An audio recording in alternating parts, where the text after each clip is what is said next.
Falar agora de um caso que tem repercutido muito nas redes sociais. Uma estudante de direita do Rio de Janeiro revelou estar sendo perseguida por suas preferências políticas. É isso mesmo? Conta pra gente. Pois é, na internet viralizou o vídeo da estudante Júlia de Castro, de 20 anos. Ela é estudante de História na Universidade Federal do Estado do Rio de Janeiro.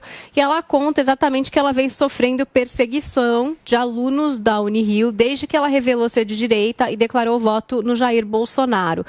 Inclusive, a gente está com a Júlia aqui para conversar com a gente hoje no Morning Show e para contar um pouco mais do que ela vem passando, enfim, trazer um pouco mais aí dessas declarações que acabaram viralizando nas redes sociais. Tudo bom, Júlia? Bom dia, bem-vinda aqui ao nosso Morning Show. Oi, gente, tudo bem? Bom dia para todo mundo. Vocês estão me ouvindo bem? Tá ótimo, tá perfeito. Júlia, queria que você trouxesse nas suas palavras o que você vem passando. Claro que tinha o vídeo lá da rede social, mas já que a gente está com você aqui ao vivo, acho que você pode contar mesmo pelo que você vem passando.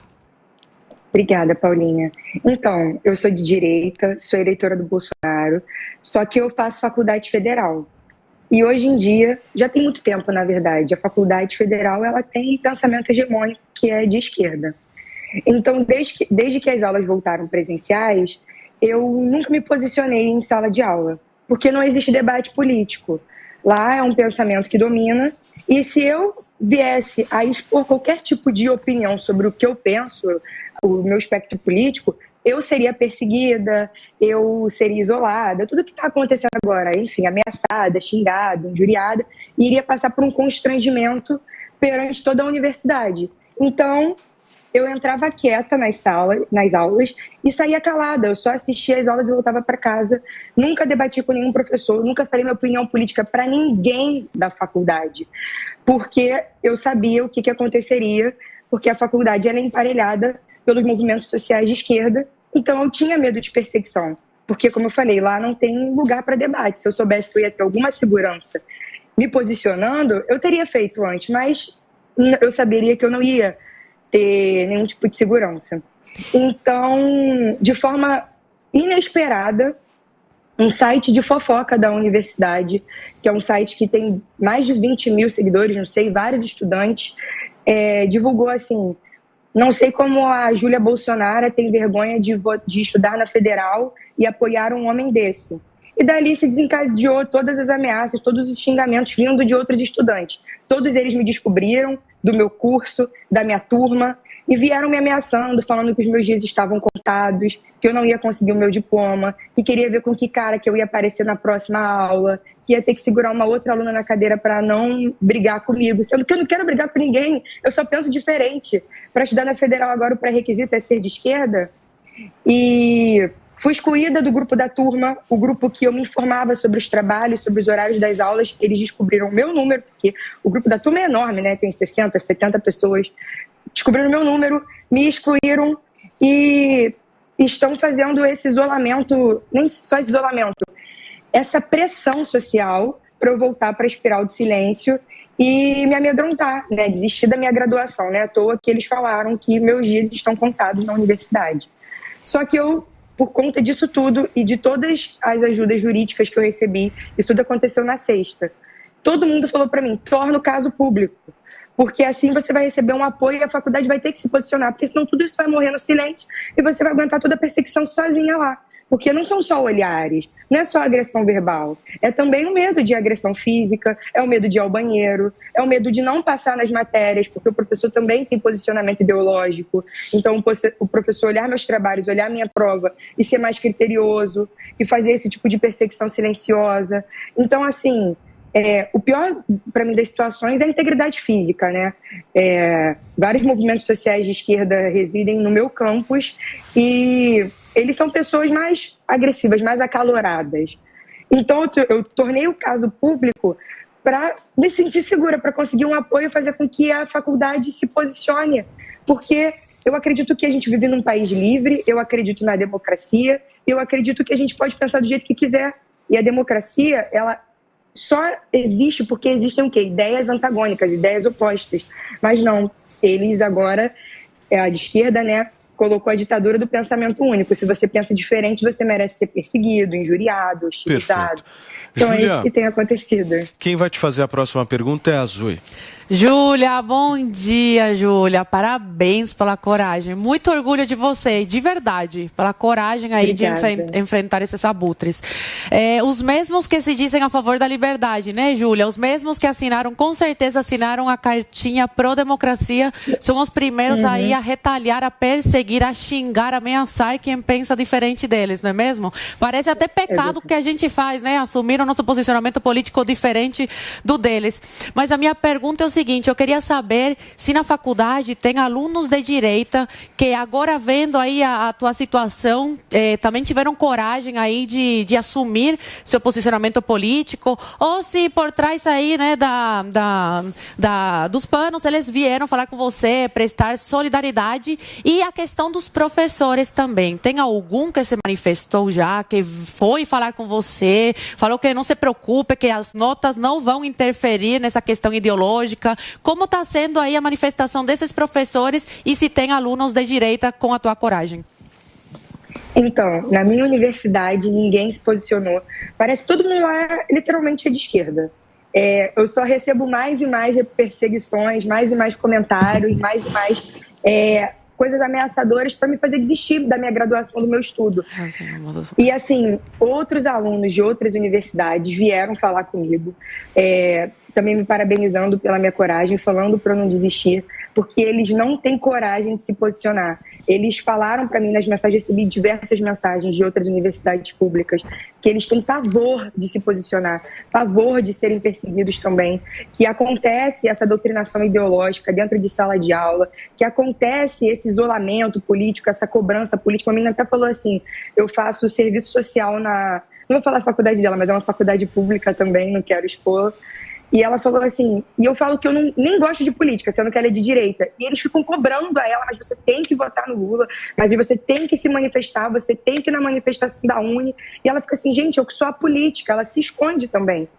Entre outras diversas mensagens de outros cursos, de gente de medicina, de contabilidade, todos de direita, e me falaram a mesma coisa, que tem pavor de se posicionar com medo de uma perseguição, não só dos alunos, dos olhares, do constrangimento, do medo de apanhar no caminho de volta para casa e do medo da perseguição ideológica vinda dos professores, né? De você não conseguir entrar numa iniciação científica, de você não conseguir passar de período, continuar sua vida acadêmica. E sobre os professores, não. Nenhum se manifestou a meu favor, nenhum me mandou nenhuma mensagem de solidariedade. Na verdade, eu recebi mensagem de um professor da UFRJ, mas ele já é aposentado, e ele falou que ele só se aposentou antes do tempo, porque ele não aguentava a convivência, ele mandou um e-mail falando isso, a convivência no reduto da esquerda com os outros professores na vida acadêmica, e então ele pediu para sair. Em qual período você está, Sonia? Estou no quinto. Tá no quinto? Estou no quinto período em História. Perfeito. Paulinho, sua vez.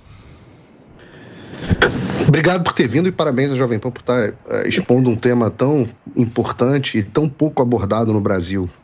Tem gente que vai dizer que, olha, querida, esse negócio não existe, que você está inventando, que você está vendo coisa fora do...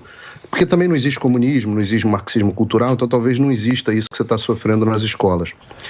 No meu curso, o Fim da América, tem um módulo especificamente falando sobre isso, sobre educação, e tem um dado que eu acho interessante até para você.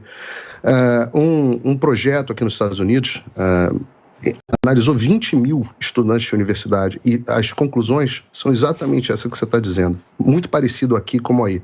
60% dos alunos notaram que se autocensuraram pelo menos uma vez nas suas carreiras universitárias por terem medo de como os outros colegas vão reagir. Um número significativamente maior de estudantes conservadores relata autocensura. 72% dos conservadores nos Estados Unidos relatam autocensura, que é aquele negócio de você não vai falar o que você pensa por medo dos seus colegas.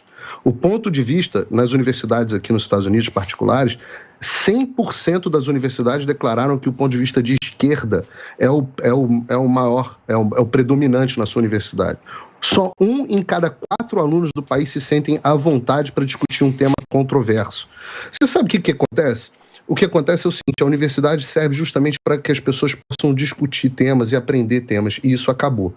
Aqui nos Estados Unidos surgiu um negócio chamado Turning Point USA, que é um grupo de conservadores que se reúnem em universidades e em escolas, e aí eles se ajudam e se apoiam. Tem alguma coisa parecida na tua universidade? Ou você já ouviu falar de alguma coisa parecida no Brasil? A única universidade que eu conheço que tem um movimento, mas que é muito pequeno e também tem pavor, é a UF Livre, que é a Universidade Federal Fluminense, que eles se posicionam para abraçar os alunos de direita, para a gente conversar sobre isso. Só que um dos integrantes foi agredido fisicamente por outros colegas, então o pessoal ficou mais receoso ainda de fazer parte da UF Livre. A UF Livre acabou morrendo. E a direita que faz discurso de ódio. Eu realmente acho que a universidade tinha que ser um lugar de pluralidade de ideias, mas não é isso que acontece. Os alunos de direito, eles acabam ficando na espiral de silêncio por medo de todo tipo de perseguição. A minha mãe agora, ela está apavorada, ela acha que a gente tem que enfrentar, obviamente, que a gente não pode se calar, que a esquerda, ela não pode conseguir com que a gente saia da faculdade, porque senão eles vão ganhar força. É o que o Olavo falou, é uma minoria barulhenta que ganha uma maioria desorganizada. Então, eu acho que a direita agora crescendo, se organizando, que a gente tem que ocupar os espaços. Eu agora tenho que desistir da minha graduação porque eu decidi votar no Bolsonaro? Eu tenho que ser excluída, perseguida, xingada, chamada de bolsominion, enfim. Como se isso até fosse um xingamento, né? Me chamar de bolsominion. Mas não foi só isso que eu recebi, obviamente. Só que só eu sei o que eu vou passar durante essa semana na sala de aula, e nos corredores, e no campus, e na casa, no covil da esquerda e de movimentos sociais de esquerda. Muito bem. Júlia, a próxima pergunta é do Guga Noblar. Júlia, se você quer realmente criar um ambiente menos polarizado, a maneira como você está se referindo à esquerda, você acha que não acaba contribuindo para a polarização, chamar de covil, ter essa visão de que a esquerda é o mal e a direita é o bem? E fora isso, a Damares, ela criou uma linha para denunciarem os professores em sala de aula, porque perseguição entre militares sempre vai ter. Muito triste, é muito horrível o que você passou, sem dúvida nenhuma. Eu também já fui expulso do grupo do Leonardo da Vinci, da minha escola, no meu caso, porque eles não gostam do que eu falo. E eu acho que é errado te tirarem do grupo por isso, enfim. Mas são essas duas perguntas. Primeiro, a maneira como você se refere à esquerda e direita, você não acha que ajuda a polarizar? E a Damares criando uma linha para denunciar professor. Você acha que professor doutrinador, você acha que é uma coisa positiva ou negativa? Guga, a sua pergunta travou um pouquinho para mim, porque travou aqui. Você pode repetir só a primeira, que a segunda eu ouvi? Tá, a segunda é da Damares. Se você acha que uma linha criada por ela é positivo ou negativo para denunciar professões doutrinadores, segundo eles. E a primeira? E a primeira, a maneira como você se refere à esquerda, chamando de covil, como se um lado fosse o bem e o outro lado o mal. Essa maneira como você faz não pode ajudar a polarizar e a criar esse ambiente que acaba se lutando contra você, contra mim, contra todos nós? E respondendo a primeira pergunta, esse ambiente polarizado não existe, porque a ideia hegemônica que existe na universidade é do espectro político de esquerda. Então, assim, não existe um debate igual, democrático e até imparcial vindo dos professores. Não existe direita na universidade, não existe o outro lado. Então, não tem como ter polarização do que a esquerda já dominou por completo. A faculdade, ela está emparelhada por um espectro político específico. Os alunos de direita, eles não se sentem perseguidos, eles são perseguidos. Como eu te falei, não estou sofrendo só agressão verbal, estou sendo hostilizada. Eu estou sendo ameaçada de que meus dias estão contados na universidade porque eu decidi pensar diferente. E sobre o projeto da Damares, eu acho uma coisa positiva. Só que eu não ter um resultado prático disso nas universidades. Eu não sei se os professores de fato estão afastados, se eles iriam para algum conselho de ética, se alguma coisa aconteceria de fato, mas é uma iniciativa muito interessante, porque realmente... Não, nada. Desculpa, achei que estava... Porque realmente... Nada. Porque realmente os professores, o reitor, enfim, todo mundo segue um espectro político específico. Então é como se estivesse em casa, entendeu? Eles se sentem muito tranquilos naquele ambiente que eles mesmos construíram. E o pior, não é só os alunos me agredirem dessa forma e agredirem os outros alunos de direita, que eu não conheço, né? Só conheço eu mesma nesse momento. Os professores parabenizarem os alunos. Fala para o professor, derrotei um fascista hoje no Twitter, e você chega na sala e fala isso, parabeniza. Quando você chega e fala assim, e sendo que a gente sabe que a gente não está falando de um fascista, né? A gente está falando de alguém que pensa diferente, porque fascismo é uma coisa muito séria. E aí quando você vem e fala assim, professor, esculachei um bolsominion hoje no Instagram, o professor veio e te parabeniza. Quando você coloca no seu trabalho algo mais relacionado ao aspecto político de esquerda, ao comunismo, ao petismo, a todos esses ismos, você também é parabenizado pelos seus professores, e eu também, porque eu vi isso dentro de sala de aula e vivo ainda. Enfim, mas você acredita que existe uma doutrinação ideológica dos professores e que elas precisam de punição? Você acredita nisso? Ou você não acha que isso pode ser prejudicial para a sociedade? Você acha que isso pode ser positivo, então? Eu acho que o professor ele pode ter a opinião que ele quiser, mas dentro de sala de aula ele tem que ser imparcial, para criar um ambiente onde os alunos que pensam diferente dele possam se posicionar. Mas não é isso que acontece. O professor já chega lá falando assim, eu sou petista, tá? Eu acredito no socialismo, para mim Cuba deu certo, vamos começar a aula. Tudo bem. Júlia, deixa eu te agradecer aqui pela sua participação. Aqui no... Só um minuto. Não, Júlia, parabéns por aguentar. Júlia, a sua participação. Agora você viu que a gente aguenta. Morning Show, a gente só quer paz, né, Júlia? E deseja justamente respeito a você, enfim, a todos que pensam da maneira como todos queiram pensar. Muito obrigado pela sua participação, viu, Júlia? Obrigada, gente. Eu vou um rápido intervalo.